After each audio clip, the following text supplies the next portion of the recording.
Il comico palermitano Sasà Salvaggio, commentando le vicende del Palermo Calcio, aveva detto che tutto era stato fatto a tavolino, definendo la questione una vergogna.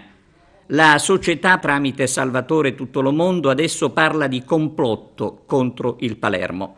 Certo, qualcosa non torna, perché è dalla partita di Frosinone dell'anno scorso che nei confronti del Palermo si è andati avanti pesantemente, infierendo quasi contro tutto e contro tutti. Nella mischia piovono accuse anche all'indirizzo della stampa, che non si è mai schierata a favore della città e dei palermitani, che non hanno colpe, se colpe ci sono.